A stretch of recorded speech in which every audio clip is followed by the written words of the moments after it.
И мене ме обвинуваат дека сум бугарофил. Меѓутоа мене апсолутно не ме тангира тоа, затоа што ја мислам дека имам обврска да си го кажам тоа што го мислам и од тоа нема да отстапам. И никако, например, не се спомнува дека Бугарија ни донираше 80 тенкови.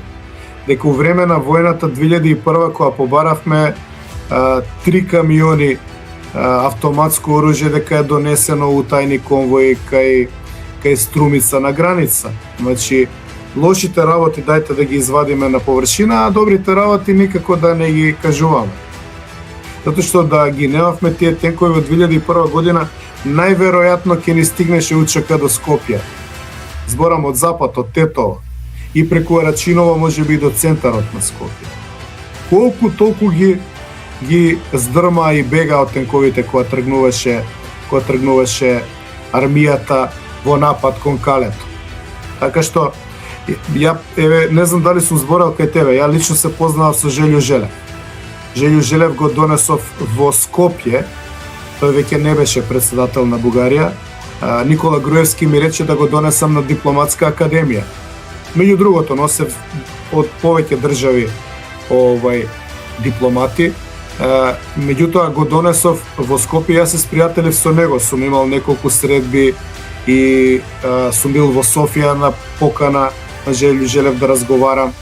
И меѓу другото, еве за моите браќа македонци еден куриозитет од Желјо Желев. Тој ми рече дека лично го има натерано Јелцин да ја признае Македонија.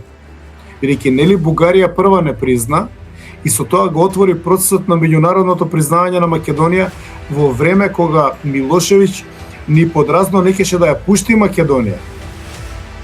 И разговараше и со Мицотакис, татко му на денешниот премиер, разговараше за подалба на Македонија. Значи, треба да ги гледаме сите работи и да бидеме објективни. И биле на средбата Јелцин и Желјо, и вика само што влезе авионот, нели тоа е руска територија, во авионот го има подпишано признавањето на Македонија.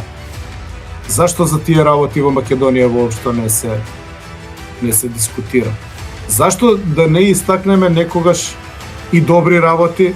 Зашто да не бараме добри елементи, моменти кои што би биле појдовна точка да ние нешто направиме, да се смени ова застојот во кој што сме, зашто ние имаме проблем, а проблемот цело време се одржува со замена на тези. И ја ризикувам тоа што го кажувам, меѓутоа сум решен да го зборам и да не се повлекувам од тоа што го мислам. И ќе го кажувам. Па кој има уши нека слушаат, на кој не му се допаѓа, ја у принцип и не убедувам никога дека сум управ, си кажувам само мој став.